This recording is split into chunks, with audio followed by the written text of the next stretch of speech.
economia brasileira desacelerou no ano passado. O Produto Interno Bruto, PIB, cresceu apenas 1,1%, a taxa mais baixa desde o fim da recessão em 2017. Nós vamos lançar praticamente em torno do Bolsa Família também, R$200, são 2 cestas básicas. No plenário, a proposta aprovada em acordo entre todos os partidos e o governo federal garante um auxílio de R$600. No momento em que milhões de brasileiros estão perdendo emprego, as empresas estão quebrando, estão sendo atingidos por essa turbulência, nós estamos pedindo uma contribuição. Estamos pedindo que não peçam aumentos. Então a ideia de furar teto existe, pessoal debate, qual o problema?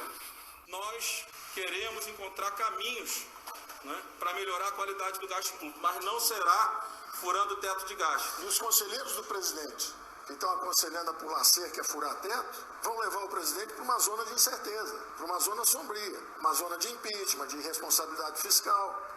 Hoje houve uma demandada. O Brasil entrou em recessão econômica, a economia brasileira teve um tombo muito grande, recorde, no segundo trimestre, de 9,7%. Eu tenho que entender tanto de economia, por que eu não tenho que entender de medicina também, já que vou indicar o ministro da Saúde? Olá pessoal, esse é o Expost, o podcast que traz para você uma análise dos principais fatos ocorridos no Brasil e no mundo. Eu sou o Breno Fernandes. Eu sou a Yasmin Dias e esse é o podcast do PET Economia. Sejam muito bem-vindos ao nosso terceiro e último episódio dessa série que marca a estreia do Expost. Nós buscamos discutir aqui os desdobramentos da pandemia de coronavírus no Brasil. Se você está nos ouvindo pela primeira vez e ficou curioso para saber a explicação do nome do nosso podcast, vou fazer um suspense e tomar a liberdade de te convidar para ouvir os nossos 2 primeiros episódios, nos quais nós explicamos com detalhes de onde veio a nossa inspiração. No último episódio, recebemos a professora Luciana Silva Reis, que discorreu sobre como a postura dos nossos governantes diante a pandemia intensificou uma crise política já em curso no país, mesmo antes do início da circulação do vírus. A pandemia de Covid-19 instaurou um período de grande turbulência mundial, seja pelos aspectos sanitários, mas também pelos seus efeitos na política e na economia. Essa crise, diferente das demais, tem uma origem que não é econômica, mas sim sanitária. A dispersão do vírus e o perigo iminente de colapso do sistema de saúde fizeram com que fosse necessário paralisar atividades econômicas não essenciais e investir em medidas de isolamento social. Assim, enquanto pelo lado da oferta algumas atividades não puderam ser exercidas normalmente, do lado da demanda alguns consumidores perderam seus empregos e outros tiveram seus salários reduzidos, impactando fortemente no consumo e, consequentemente, na atividade econômica. Se inicialmente os esforços foram em atenuar os efeitos para a atividade econômica, atualmente, mesmo que o número de mortos e infectados continue aumentando, o foco se voltou a tentar prever o tamanho da recessão e a buscar alternativas para a retomada do crescimento. Quanto a esse aspecto, as projeções do FMI não são muito animadoras. A retração de 4,9% do PIB mundial e 9,1% no PIB brasileiro. Diante desse cenário, cabe perguntar: a crise econômica era evitável? Qual o impacto das medidas do governo? Poderíamos ter feito mais? E o que esperar do futuro? Essas e outras perguntas serão respondidas no episódio de hoje, o último sobre a crise tripla produzido pelo Expost.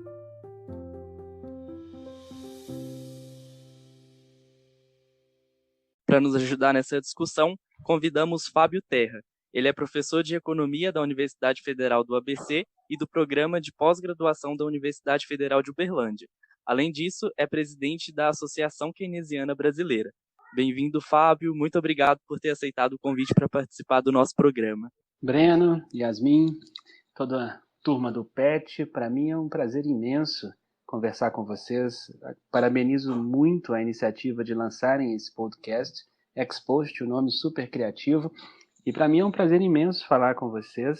Como sempre digo, a UFO é a minha casa, né? Não estou mais em casa hoje, mas é importante a gente bater asas de vez em quando.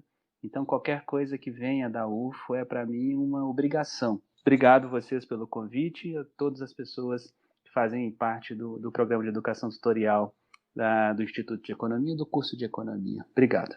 Bom, nos últimos anos, a economia brasileira ela passou por uma brusca virada, saindo de um boom econômico para uma profunda recessão. E já no final do primeiro mandato da ex-presidente Dilma Rousseff, a mudança do comportamento de alguns indicadores econômicos já causava certa preocupação. E a partir de 2015, esse cenário se acentuou, de modo que já observávamos o crescimento da inflação e do desemprego, que acabou impactando diretamente uma população habituada a políticas de expansão do consumo, fruto de políticas governamentais de anos anteriores. E já no final do mandato do ex-presidente Michel Temer, a economia começava a dar sinais de recuperação em decorrência de algumas posições pró-mercado do governo, como a aprovação do teto de gastos e da reforma trabalhista. Em 2018, a eleição de Jair Bolsonaro trouxe ao governo um projeto econômico ultraliberal, que, liderado por Paulo Guedes, inspirava expectativas positivas para a economia. A promessa de reformas, diminuição dos gastos públicos, privatizações e uma retomada do crescimento gerava um forte otimismo para o mercado, que depositava sua fé na condução econômica do Chicago Boy. Contudo, ao longo de 2019, essa confiança foi se dissipando. A demora na aprovação da reforma da Previdência, a desvalorização do real, a persistência do desemprego e o frustrante resultado do PIB foram alguns dos motivos que contribuíram para que Guedes encontrasse um cenário mais adverso ao final do seu primeiro ano como ministro. Como você avalia o comportamento da economia brasileira no primeiro ano do governo Bolsonaro e quais foram os impactos dessa mudança drástica na condução da política econômica? Então, Yasmin, olha só, o governo Bolsonaro, né, como um todo, quando eleito lá em 2018, ele foi um governo que teve, já na eleição, um apoio popular bastante disseminado e bastante forte, né? A eleição foi feita com alguma coisa em torno de 55 milhões de votos, um afastamento razoável do candidato, né, derrotado, o Fernando Haddad, mas mesmo antes, já no primeiro turno, já se sentia assim, um clima muito forte em favor da eleição do Jair Bolsonaro. Né? Por que eu estou trazendo esse elemento eleitoral? Porque esse elemento eleitoral ele vai significar, na entrada do governo Bolsonaro, com um apoio popular, o que é importante para que medidas econômicas de envergadura, como reformas, sejam aprovadas, e também é importante porque os índices todos de confiança econômica, por exemplo, confiança dos empresários, confiança dos consumidores, confiança do setor de construção civil, confiança do setor de serviços como um todo. Se a gente pega todos esses índices lá ao final de 2018, todos eles estão empinando, né? O que é isso? Eles estão melhorando. Então, isso constrói não só a base popular que o Bolsonaro tem para fazer o seu governo, mas também uma base econômica. E isso é, digamos, ter o queijo, né? Já que a gente é aí de Minas, de alguma forma, né? Então tem o queijo e a faca na mão para fazer um governo que consiga empreender reformas que são relevantes, tá? Há sempre uma discussão muito forte quando a gente toca em reforma, né? Mas várias delas são fundamentais. Eu cito 3, por exemplo, que são fundamentais. Uma feita, que é a da Previdência, a tributária e administrativa, que são reformas super importantes. Pois bem, a faca e o queijo estão na mão do governo, mas, incrivelmente, o governo vai minando todo esse apoio, seja econômico, seja popular, que ele tem, por uma incapacidade política de levar à frente a condução de qualquer projeto.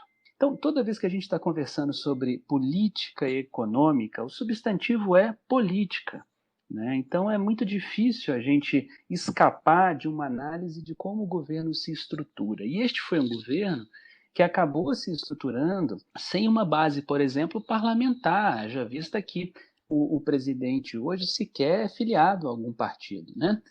E isso também se apresentou no insucesso das proposições de reforma, ao final das contas, né? Então, percebamos, o governo ele se coloca com uma perspectiva de levar à frente reformas, mas, ao longo do primeiro ano, nenhuma foi apresentada. A reforma da Previdência, que foi aquela que foi efetivamente feita, teve um esforço inicial do governo, e especificamente do ministro da Economia, o Paulo Guedes, né, que, em função de o governo não ter uma base parlamentar de apoio, quem efetivamente foi o grande fiel da balança da reforma aprovada foi o presidente da Câmara, o Rodrigo Maia, né?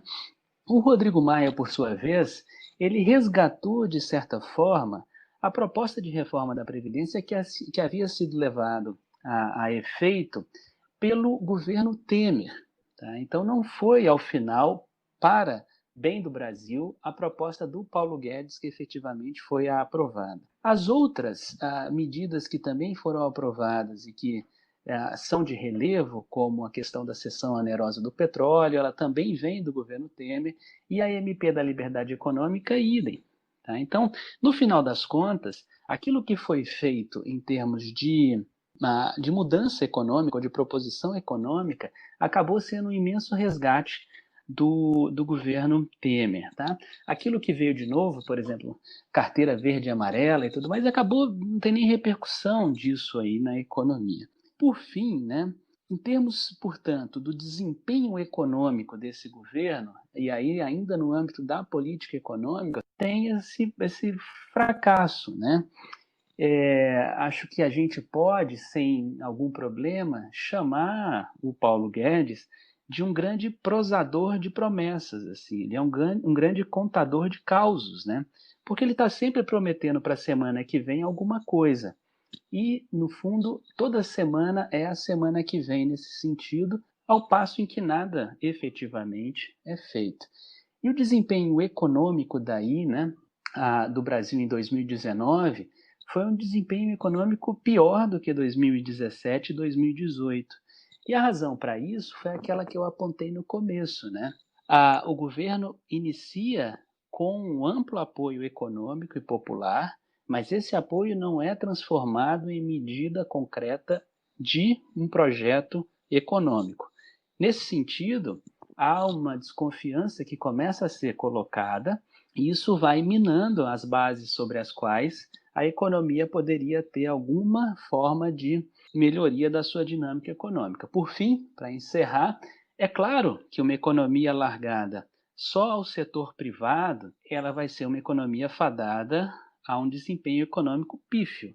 Não há país no mundo, né, que tenha conseguido alcançar um status de desenvolvimento econômico com uma renda alta, né, renda per capita alta, que não tenha tido daí a complementaridade entre os setores público e privado. Achar que o setor privado sozinho é capaz de dar uma dinâmica econômica suficiente a construir renda per capita média alta, né, para toda a população, é uma ilusão, é uma fantasia. Isso não aconteceu em nenhum país rico do mundo e, obviamente, não será o Brasil a prova, tá, de que poderá acontecer.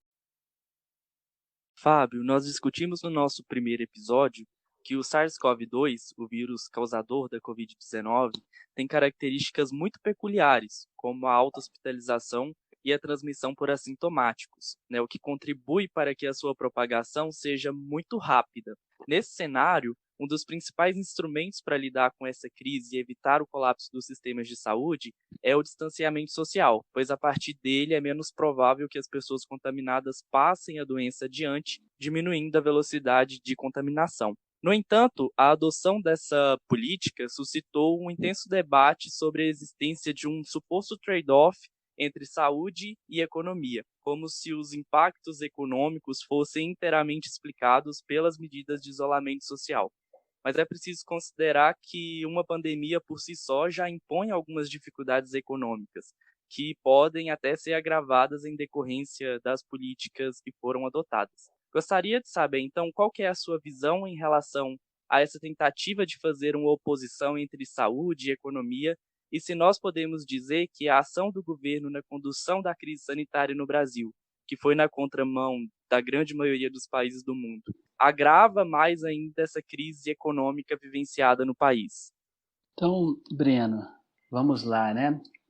houve uma tentativa, e essa tentativa foi feita, inclusive, pelo presidente da República.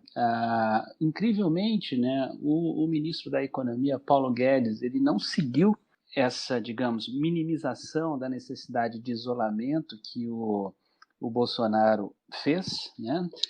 O Bolsonaro fez a minimização porque, obviamente, ele queria culpar os governadores pela crise econômica, né? A gente percebia lá no início da pandemia que o Paulo Guedes ele sempre estava em casa, em lives, então, ou seja, ele seguiu efetivamente o isolamento. O Bolsonaro não, e ele claramente politizou, como faz desde sempre, e como é a estratégia dele perene, politizar os temas todos, né? Tanto que se nós pegamos hoje os analistas políticos, mas não precisamos nem ser analista político, só basta que sejamos frios e racionais, a gente percebe que há uma campanha pela reeleição ainda em 2020, né?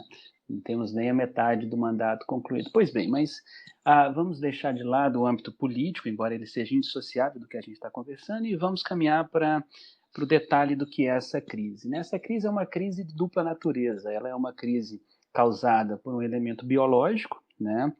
O coronavírus, que desencadeia a Covid-19, então é a Coronavirus Disease, né? Covid-19, porque é o ano de datação do vírus, né? Esse fator biológico, como você muito bem colocou, Breno, ele exige, para sua não propagação alastrada, né, que a gente permanecesse, porque já passou, digamos, o tempo da quarentena, então vou usar o passado, né? Ele exigiu que a gente permanecesse em isolamento social, e aí começou essa discussão toda sobre um eventual, né, trade-off, ou uma eventual oposição entre vida e economia, né? Obviamente que não existe uma tal oposição. E da mesma forma, a mesma palavra eu vou utilizar. Obviamente que existe uma hierarquia entre vida e economia. E sendo economista, é óbvio que eu sei que a hierarquia é vida primeiro, depois economia. Qualquer um que duvidar disso, basta olhar qual é o sistema econômico em Marte. É nenhum. É claro que é nenhum, não há vida em Marte, né? Então, a economia, ela precisa servir à vida, mas a gente se confunde um pouco com isso ao longo do tempo, porque é muito intuitivo, né, que ainda mais num país pobre como o Brasil, em nível de renda média per capita, é muito comum que a gente lute o tempo todo, né, para chegar ao final do mês com algum recurso disponível no bolso. Quando a gente, portanto, está numa situação de isolamento social, é claro que as pessoas vão ter medo econômico de perder a vida. Um medo talvez ainda superior que é causado pelo vírus, né? E foi exatamente esse o jogo da politização no Brasil. A realidade, em algum momento, ela acaba se impondo em relação à ideologia ou à politização. E por que eu digo isso, né? Porque com muita demora, o Congresso Nacional, em abril, quando a gente já sabia que o coronavírus estava no país, quando a gente já estava em isolamento social e quando a gente já tinha visto os efeitos econômicos do coronavírus em basicamente o mundo todo, a gente foi o último a ser acometido, agora a Índia nos ultrapassou, né, ou está nos ultrapassando. Então, com algum retardo, com alguma demora, o Congresso Nacional resolveu tomar medidas. E aí o Congresso Nacional tomou aquela que foi até agora a medida mais importante de todas, que é o auxílio emergencial, a renda básica emergencial. Essa medida ela foi demorada porque ela veio em abril, um mês depois do isolamento social.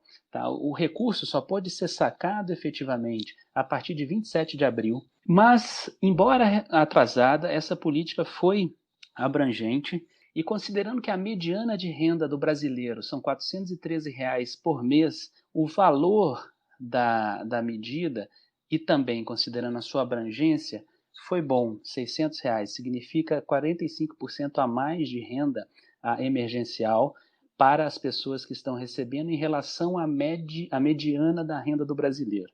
Isso está implicando, por exemplo, só para dar um dado, que nesse exato instante em que o Brasil enfrenta a pior crise de sua história, nós teremos o menor índice de extrema pobreza no país nos últimos 40 anos. Tá? Essa aparente contradição mostra o acerto dessa política.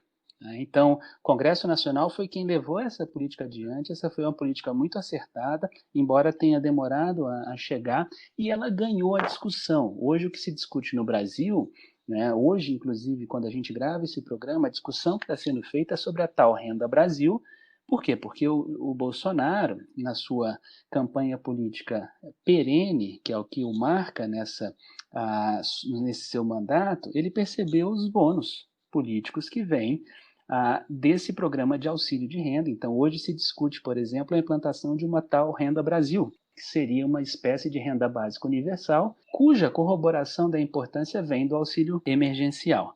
Por outro lado, a gente tem dois outros auxílios que são muito importantes no que toca ao lado real da economia, quais sejam: o programa de ajuda às micro e pequenas empresas, que atingiu parcela bem menor do esperado, tá? Então, entre 42 milhões de empregos que o governo pretendia ajudar, só 16 milhões que foram efetivamente ajudados.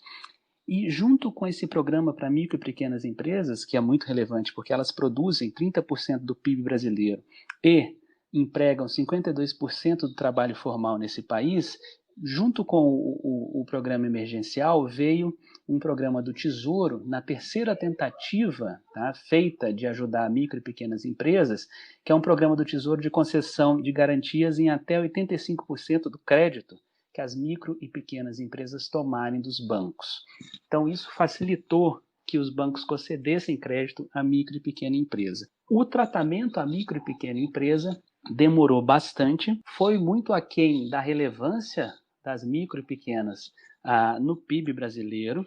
Agora, os programas de ajuda, justamente por terem sido tão demorados, eles estão sendo estendidos. Então, por exemplo, hoje o governo declarou, tá, no momento em que a gente grava, um pouco mais cedo, o governo declarou que vai estender por mais 2 meses o auxílio, tá, do Programa Emergencial de Manutenção do Emprego e da Renda. Então, tudo isso é benéfico, porque quanto menos as empresas micro e pequenas falirem, mais fácil será a nossa recuperação ali na frente. E, por fim, a terceira medida muito relevante foi o auxílio a estados e municípios, porque efetivamente são eles que organizam o enfrentamento à Covid-19, né? Então, o governo, no início, ele politizou. O limite da politização e da ideologia é a realidade, e aí a realidade se impôs, demandando do governo auxílio, às pessoas, que veio na forma do auxílio emergencial; 2, a micro e pequenas empresas, que veio, tá, o auxílio na forma do Programa de Manutenção do Emprego e da Renda e também da ajuda colateralizada, tá, que o Tesouro Nacional deu à tomada de créditos por micro e pequenas empresas; e 3, ajudas a estados e municípios. Então, essas foram as 3 medidas, vieram de uma forma atabalhoada, mas vieram, e hoje a ajuda feita pelo governo se configura numa das maiores ajudas em termos de política fiscal dentre todos os países emergentes. Tá? O Brasil está bem à frente dos demais. Bom, e se mesmo antes da pandemia o Brasil já encontrava dificuldades em recuperar o crescimento econômico, a crise sanitária, de fato, ela intensificou de uma forma drástica esse processo. Então, tornou-se extremamente necessário que o governo atuasse de forma a diminuir os efeitos da crise. E entre as medidas implementadas, a mais popular delas foi o auxílio emergencial, visando combater os efeitos sobre a população mais pobre e, portanto, mais afetada. Foi definido esse auxílio para os trabalhadores desempregados, trabalhadores informais e famílias cadastradas no CAD único. Gostaríamos de saber como você enxerga essa medida e qual o impacto dela para os mais pobres. Bem, a medida é fundamental, né? Ela é fundamental. Digo que demorou a acontecer porque a gente, desde pelo menos começo de março, sabia que a pandemia chegaria ao Brasil como chegou no mundo inteiro. A gente teve o benefício de ser um dos últimos locais do mundo a ser acometido pela pandemia. A gente não soube usar esse benefício a bem de se preparar. Tá? A bem da verdade, existia um plano de contingência elaborado pelo Ministério da Saúde, ainda sob comando do Mandetta, né, que não foi implementado posteriormente, quando de fato a pandemia se instalou no Brasil, mas isso só mostra como a gente não soube usar o benefício de ser o último país, ou a última região do mundo a ser acometida pelo coronavírus, né? Pois bem, mas a crise chegou, embora houve a demora na tomada da decisão desse auxílio emergencial, o Congresso Nacional foi muito disposto e conseguiu fazer com que, primeiro, o auxílio acontecesse, porque foi uma promulgação do Congresso Nacional e não um projeto de lei encaminhado pelo Executivo. 2, soube corrigir o valor proposto inicialmente pelo Paulo Guedes, que foi de R$200, o Congresso reajustou para 600. E 3, né, a gente tem uma outra questão além da disposição do reajuste de valor, que é a abrangência, né? O auxílio emergencial está chegando a praticamente 50 milhões de pessoas. E como nós temos pessoas que são dependentes de quem recebe o auxílio, em termos de população assistida pelo auxílio emergencial, a gente deve ter alguma coisa entre 100 milhões de pessoas e 120 milhões de pessoas, né? O valor do auxílio, eu já comentei, ele é 45% maior do que a mediana de renda no país, que são R$413. Logo, R$600 formam um impacto, né, na economia que é, mais uma vez eu repito, redutor da extrema pobreza nesse país ao menor índice que ela já teve nos últimos 40 anos. Não por menos, o efeito multiplicador do auxílio emergencial se mostra maior em relação ao PIB estadual de 17 unidades subnacionais. 17 estados no Brasil têm um efeito do pagamento do auxílio emergencial que supera, tá, o custo sobre PIB do pagamento do auxílio emergencial no país. Eu troco em miúdos porque economista mexe muito com o número e tenta traduzir esses números na fala, isso confunde. Então vamos lá. 1,5% é o custo sobre o PIB do auxílio emergencial. Em 17 estados brasileiros, o resultado do pagamento do auxílio emergencial supera 1,5% do PIB desses estados. Isso é o efeito multiplicador.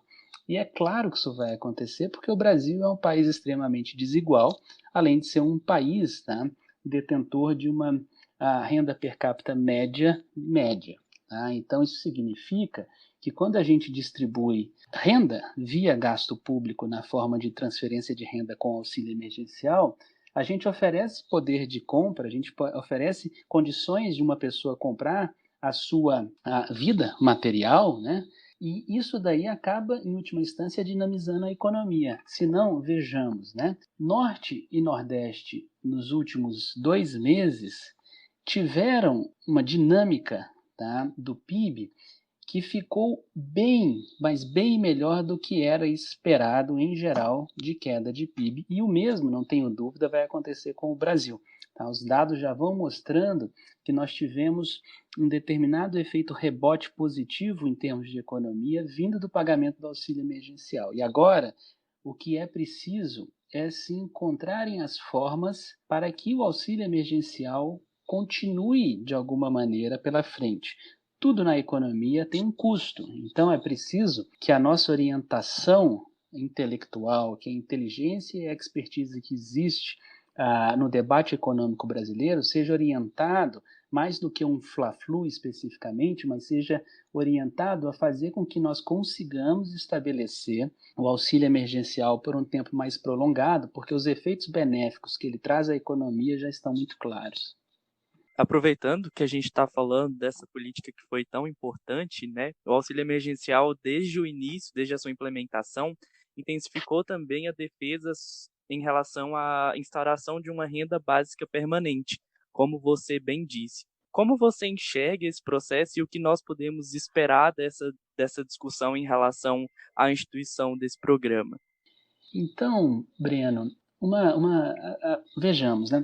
As coisas na realidade, né, na sociedade, elas acontecem de uma forma profundamente casual, eu vou dizer assim. Então, veio o coronavírus, começou-se a se dizer da importância de se dar, obviamente, para manter a vida das pessoas, né, esse auxílio emergencial, E a discussão sobre uma renda básica universal, ou ainda uma renda básica cidadã, uma renda básica permanente, chame como quiser, chamemos de renda básica para ficar mais fácil.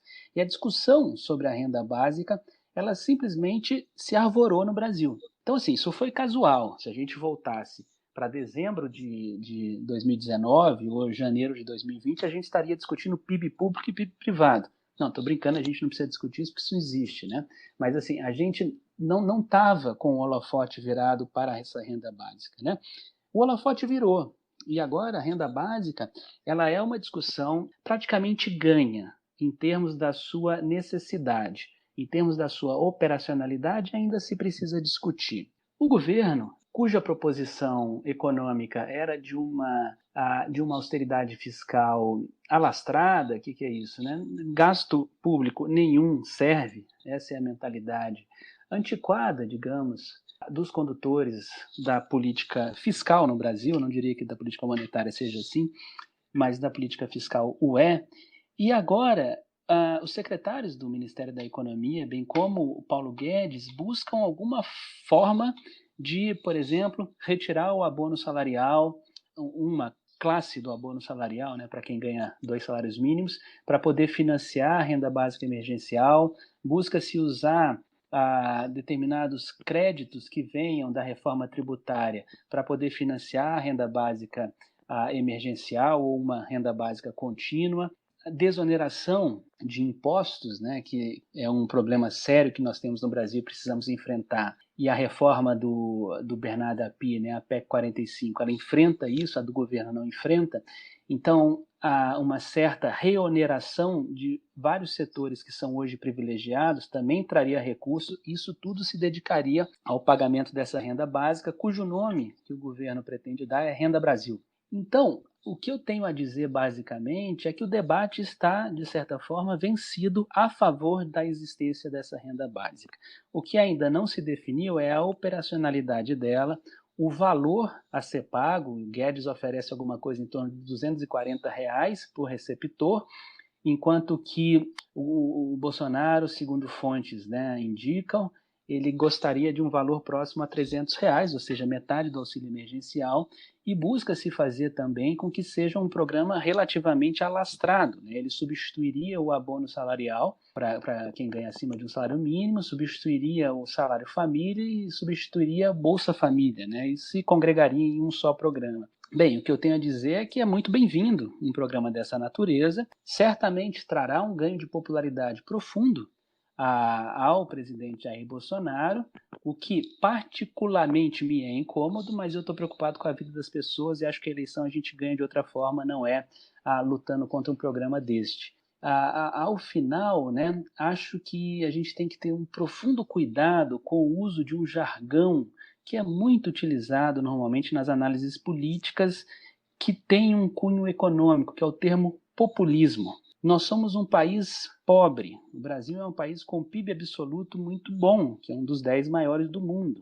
Mas, dada a péssima distribuição de renda desse país, essa riqueza absoluta se concentra na mão de poucos. Então, o Brasil é, no final das contas, um país que tem um imenso contingente de pobres, de pessoas pobres. Como eu estou comentando aqui, a renda mediana desse país é R$413. Logo, tá, a gente precisa tomar medidas para que essa situação se modifique ao longo do tempo. E tomar medida nesse sentido é realismo econômico, não é populismo. Agora, angariar o fruto disso é óbvio, mas é óbvio porque a nossa estrutura é tão desigual que leva, claro, a quem recebe o recurso a ter uma gratidão pela pessoa e a dar popularidade a ela, né? Isso é uma obviedade tremenda. Agora, entre o populismo e a necessidade tem uma distância grande. Bom, e voltando para o debate a respeito do auxílio emergencial, os dados da PNAD Covid mostram que o auxílio conseguiu, de fato, atingir seu principal objetivo, que era atenuar o efeito da crise sobre a renda dos mais pobres. No entanto, as medidas destinadas a auxiliar as empresas, principalmente as de pequeno porte, não alcançaram o mesmo sucesso, como você bem apontou agora há pouco. Existem outras possíveis falhas nessa medida, além da própria demora na sua implementação, e como que o fechamento dessas empresas pode impactar na retomada do crescimento? Ótimo, Yasmin. Olha só, Existiu uma, duas... Não, então existiram duas falhas, tá? Estava aqui contando na cabeça os dois caminhos que eu vou falar com vocês. O primeiro caminho foi a forma de chegar nas empresas.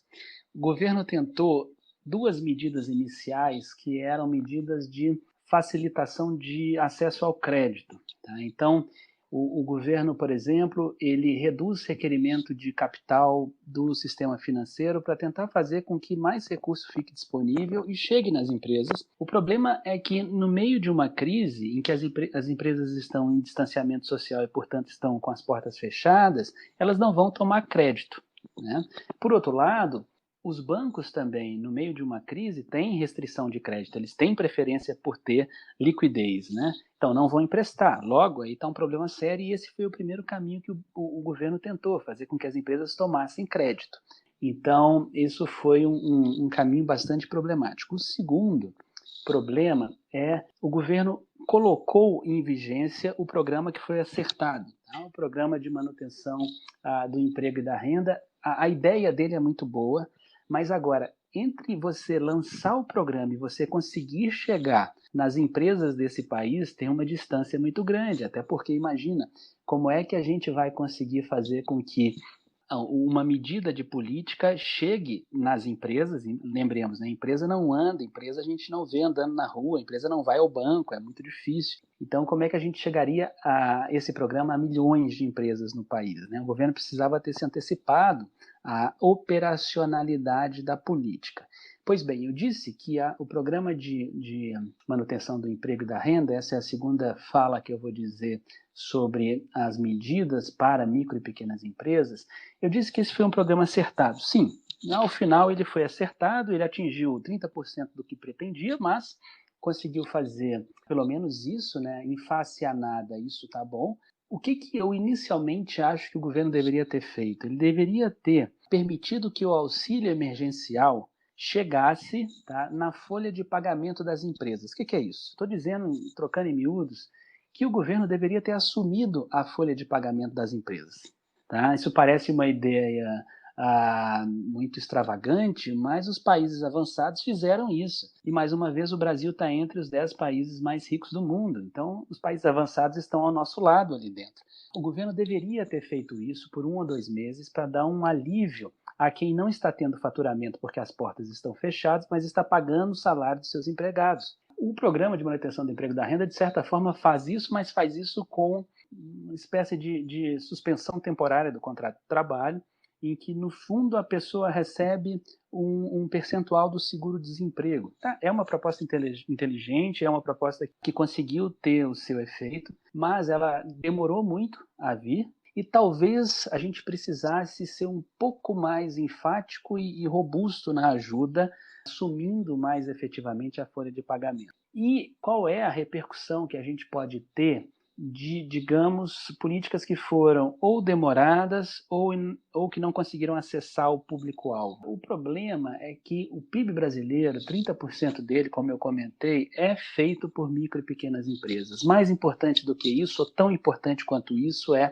o emprego formal no Brasil é 52% gerado pelas micro e pequenas empresas. Isso significa que se essas micro e pequenas empresas que são frágeis, porque elas, não têm capacidade financeira como grandes corporações ou até como médias empresas. 2, porque o seu proprietário, a sua proprietária, ela ganha alguma coisa muito próximo daquilo que ela paga ao trabalhador empregado formal dela. Então, se essas empresas acabam entrando em falência, se essas empresas ficam com uma constrição de fluxo de caixa muito forte, a recuperação amanhã é obviamente atrasada, é obviamente atrapalhada, o que nos faz, portanto, não somente atingir um fundo de poço muito fundo, mas também ter uma trajetória de recuperação da economia mais demorada do que seria caso houvesse uma ajuda mais abrangente do governo para as micro e pequenas empresas. Como eu corroboro esse ponto que eu trago?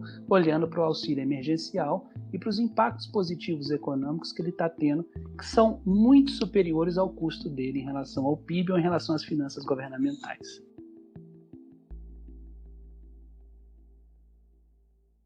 Bom, voltando a falar um pouco sobre o teto de gastos, esse tema parece estar sendo o pivô de uma crise dentro do governo. Frente às consequências da pandemia, como o aumento do desemprego, a redução do consumo e uma diminuição na renda, o envio da proposta do orçamento do governo para 2021 parece estar criando um conflito entre a visão mais restritiva da equipe econômica e posições mais flexíveis de alguns setores da sociedade e do próprio governo. Dentro desse cenário, ainda não se sabe muito bem a posição do presidente Jair Bolsonaro, que, além de tudo, enfrenta desdobramentos de uma crise política que pode colocá-lo numa posição em que seja necessário rifar o que ainda lhe resta da agenda liberal do governo. Para completar, nas últimas semanas, alguns secretários importantes deixaram o Ministério da Economia, criando um cenário que, de certa maneira, pode isolar o ministro Paulo Guedes. Como você enxerga a possibilidade da quebra do teto de gastos? Essa regra é vista por muitos analistas como a âncora fiscal que ainda tem sustentado parte da confiança do mercado no governo. Então, Breno, a pergunta é ótima e a gente precisa despoluí-la, né? Não a sua pergunta, mas a gente precisa despoluir o debate sobre o teto. Bem, o teto, ele ruiu porque ele era extremamente rígido. Ele não caiu ainda, mas alguma reforma será necessária, porque ele é profundamente, né, tem uma palavra difícil, mas ótima para ele, que é inexequível. Para que o teto desse certo, tanta coisa precisava funcionar bem, tá, que ele era praticamente inviável. E a gente está falando de economia. A economia é feita pelos seres humanos, e os seres humanos são adversos. A gente faz guerra, a gente muda de concepção política de uma hora para outra, a gente sai de uma presidente de esquerda e vai para um presidente de extrema direita. Isso é o ser humano e a gente é assim. E logo o teto ele depende que isso tudo funcione bem, o ser humano funcione de uma forma muito regular para que ele continue a ser operacionalizável no médio e longo prazo, né? Bem, já se sabe que ele não é, né? A discussão miúda, né? Aquela discussão que a gente não tem no debate público, mas que você conversa com pessoas de diferentes matizes teóricos, todo mundo sabe que o teto é inexequível. E todo mundo já, de certa forma, tinha um pouco essa impressão, mas apostava que as coisas iam dar certo, e a partir de tudo dar certo, o teto se manteria pelo menos até 2026, né? É uma intenção de boa fé, tá? As pessoas não vou dizer que quem apoiou o teto lá atrás tinha má fé, não, nada disso. Tinha uma concepção de mundo, e as concepções de mundo fazem, por exemplo, existir corintianos e palmeirenses, atleticanos e cruzeirenses, e por aí vai. Pois bem, o teto ele precisa ser reformado, e o teto tem que ser uma regra, né, racional. Então, assim, não existe uma flexibilização possível do teto. O que existe é uma imposição de uma nova regra fiscal que seja uma regra operacionalizável, que seja uma regra racional. E o Brasil tem muita expertise de finanças públicas, excelentes profissionais que conseguem elaborar propostas muito boas acerca de como a gente institui uma regra fiscal exequível. Por exemplo, na minha concepção, a gente tem que ter uma regra fiscal de gasto, mas que seja uma regra fiscal que permita o gasto acontecer de uma maneira contracíclica. Isto é, agora, por exemplo, que a gente está numa crise econômica, numa recessão, se a gente tivesse, por exemplo, uma meta real de crescimento de gasto de 2% ao ano, tá, a gente conseguiria fazer aumento de gasto e ancoraria a expectativa dos agentes, porque a gente está avisando para todo mundo que a gente tem que perseguir uma meta de gasto de 2%. É como a meta de inflação. A gente avisa qual vai ser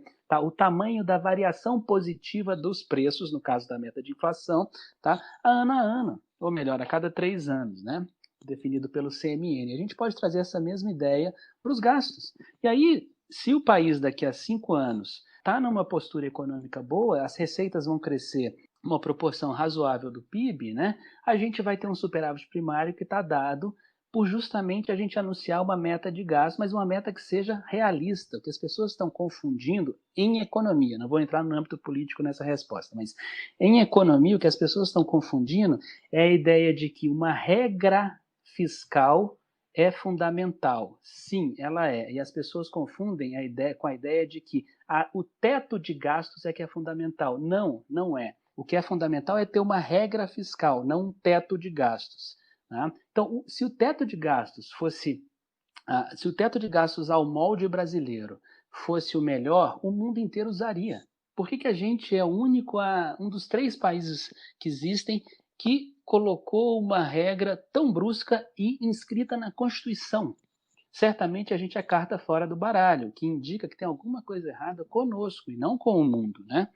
Portanto, o que a gente precisa fazer, de fato, é reduzir o Fla-Flu. O Fla-Flu, ele já foi até relevante, eu diria, porque ele colocou a discussão sobre o teto nas capas dos jornais, nas colunas dos jornais, nas reportagens. Então, isso foi importante. Mas agora é hora de arrefecer o Fla-Flu e é hora de unir toda a expertise que a gente tem, as diferentes visões, para chegar no denominador comum de uma regra fiscal que seja exequível e interessante ao país. Bem, para finalizar, a regra do teto seria a última âncora fiscal que o país tem. A gente tem 12 regras fiscais no Brasil, né? Agora, a regra do teto, ela tem uma funcionalidade maravilhosa, que é a seguinte: quem a apoia, né, só enxerga no gasto primário, que é o gasto regrado pelo teto, com algumas exceções que escapam ao teto, Fundeb, a Justiça Eleitoral na época da eleição, créditos extraordinários em momentos de calamidade pública como agora, mas, pois bem, quando a pessoa só enxerga, né, a forma de ajuste fiscal sobre o gasto primário, é porque ela talvez tenha o interesse de que o ajuste fiscal não se dê pelo outro lado necessário das finanças públicas, que é a receita. Então, quando a gente entende, por exemplo, que o mercado financeiro apoia irrestritamente, né, o ajuste fiscal só via contenção de gasto primário, é porque é óbvio que o mercado financeiro não quer que aumente, por exemplo, o número de alíquotas sobre imposto de renda. Ou ele não quer, por exemplo, que o imposto sobre investimentos financeiros seja regressivo no tempo. Ou não quer, por exemplo, que determinadas formas de serviço financeiro, de ativo financeiro, como as letras de crédito da agricultura ou industrial e tudo mais, tenham a tributação. Então, sempre que a gente estiver falando de ajuste, de consolidação fiscal, tanto gasto quanto receita podem se movimentar para chegar à equalização fiscal. Tá? Mas é claro que quem patrocina só um lado da história tem seus interesses. Ninguém abre a boca para falar alguma coisa que não tenha um interesse, seja o interesse de autopromoção, seja o interesse dos seus privilégios que estão mantidos, seja o interesse de melhorar a coisa pública, né? Que particularmente é o que eu venho aqui fazer. Então, quando as pessoas dizem que a última âncora restante é o teto de gastos, é porque talvez não esteja querendo que a gente tenha também, além do lado gasto, no lado da receita, uma reforma tributária que vá aumentar, em última instância, a imposição tributária sobre esse grupo em específico. E nesse cenário conflituoso, você acha que a manutenção de Paulo Guedes como ministro da Economia enfrenta algum risco? Sem dúvidas, Yasmin. Eu diria que o Paulo Guedes está por um fio. O Jair Bolsonaro, ele já tem a posição dele. Jair Bolsonaro é muito hábil politicamente. Conheço muita gente que trata, né, como se ele fosse uma pessoa pacóvia em termos políticos, mas ele tem uma habilidade política gigante. Então, ele consegue jogar muito bem, por exemplo, com o grupo de apoio econômico que ele tem, que é o mercado financeiro, e jogar é um bom termo, porque a política, ela é isso, né? A capacidade de você manter um grupo de apoio durante um determinado período de tempo, e ao mesmo tempo ele já percebeu que auxílio emergencial, que maiores gastos em infraestrutura, e daí vem o Plano Pro Brasil e tudo mais, ajudam na popularidade dele. E quando ele está fazendo, por exemplo, só para a gente segmentar, ele faz auxílio emergencial, ele consolida um apoio popular que ele tem. O apoio não aumenta por causa do auxílio emergencial somente, mas ele consolida um apoio que ele tem. O apoio ao Jair Bolsonaro é muito mais do que economia, tá? É muito bom que os economistas enxerguem isso, porque a gente tende a ser muito umbigueiro, né? Só olhar para o umbigo e achar que a economia explica tudo, e está muito longe de ser verdade.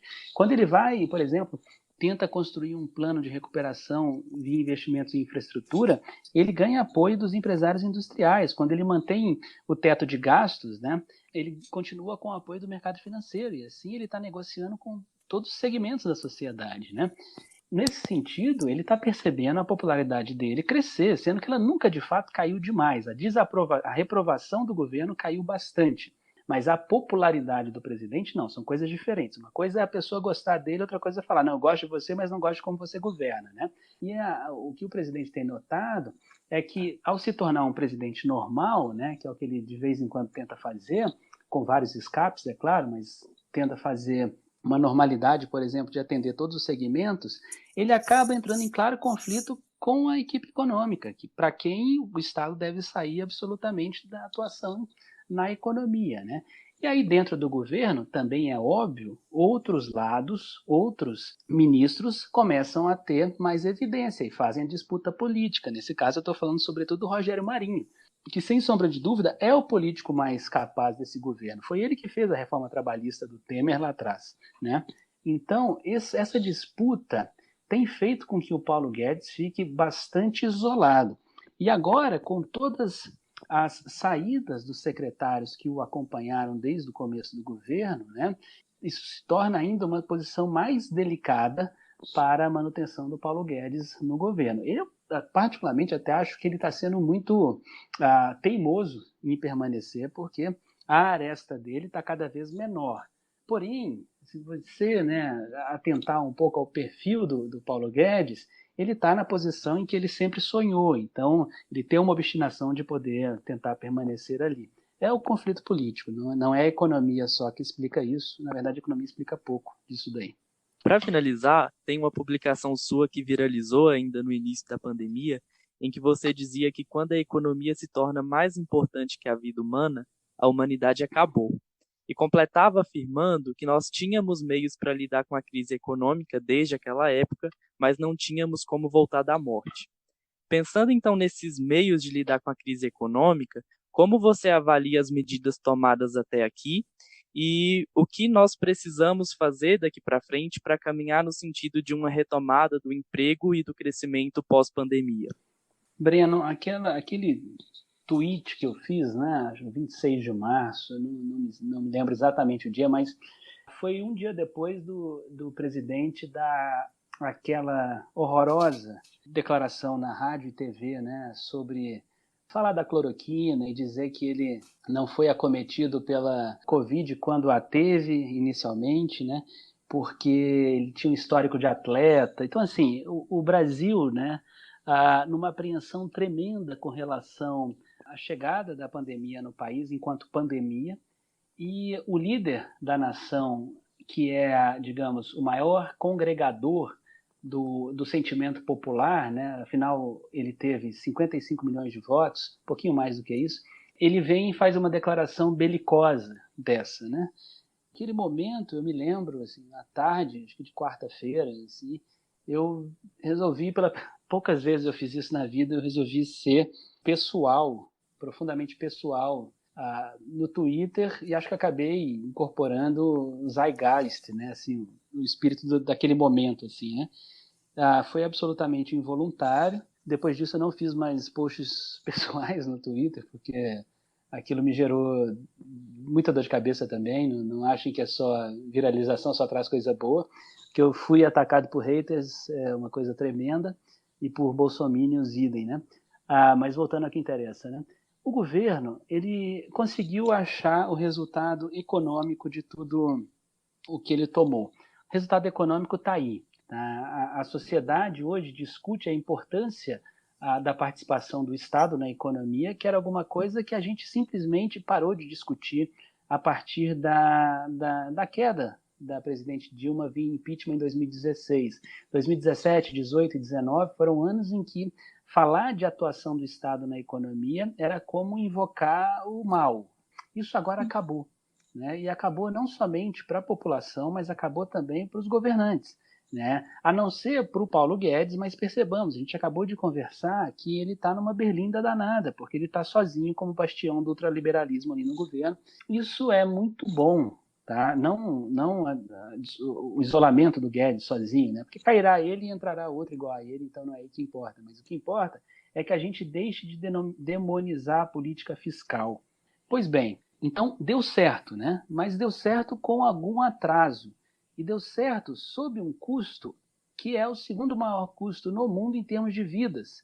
né? Isso naquilo que foi apurado. O que eu estou dizendo? Estou dizendo o seguinte, se na economia, com algum atraso, a gente acertou, no campo da saúde pública e de preservação da vida, a gente errou muito.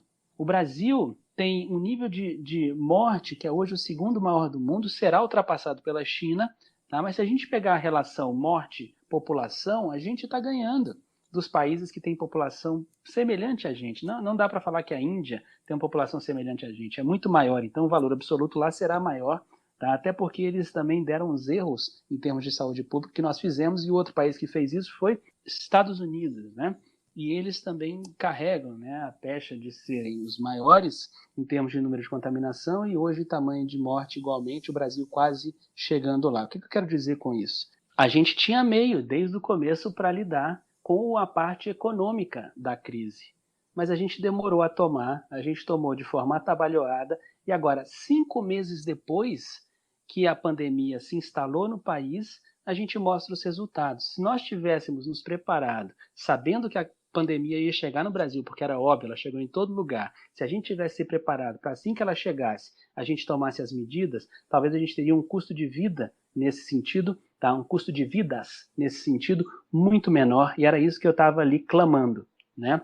Enfim, os países que fizeram corretamente a quarentena, todos os que fizeram, Itália, Espanha, a Alemanha, a China, todos esses têm uma recuperação econômica mais rápida do que aqueles que não fizeram. Então, tá óbvio, né? O que eu falei naquele tweet, que eu acho que não tem nada demais, né? Aquele tweet, mas acabou viralizando, era o óbvio. A gente tinha que cuidar das pessoas e nós temos meio para isso. Sempre tivemos meio para isso. Só que os meios foram usados de forma muito tardia. Deram certo? Sim, deram certo. Mas a qual custo? Ao custo da segunda maior mortandade no mundo, sendo que a gente foi o país que teve o privilégio de ser o último, praticamente, em que a pandemia chegou. Então, era basicamente essa mensagem que eu estava passando ali.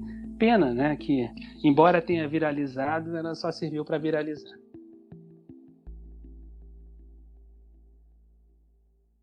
Bom, então é isso, professor. Muito obrigada pela sua participação conosco aqui hoje. Obrigado a vocês, obrigado, Yasmin. Para mim é uma imensa satisfação sempre conversar com vocês e é bom lhes ouvir, que eu mato um pouco a saudade de casa, a saudade um pouco da minha região e da minha casa aí, que é a UFO. Bom, pessoal, hoje encerramos a nossa primeira série aqui no Expost. No primeiro episódio, nós discutimos sobre as características do vírus causador da Covid-19, dentre as quais podemos destacar a alta hospitalização e a alta velocidade de propagação, que propiciaram essa grande pandemia global.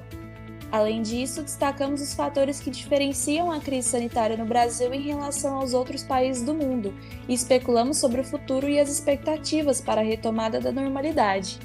No segundo episódio, tratamos da crise política, que não tem a sua origem na pandemia, mas que sem dúvidas foi agravada por ela. Falamos sobre a postura do presidente Bolsonaro, das suas declarações e ações contrárias às recomendações da OMS, do acirramento da crise em razão do confronto entre o governo federal e os gestores locais, e refletimos sobre as perspectivas para as eleições municipais que vão ocorrer nesse ano.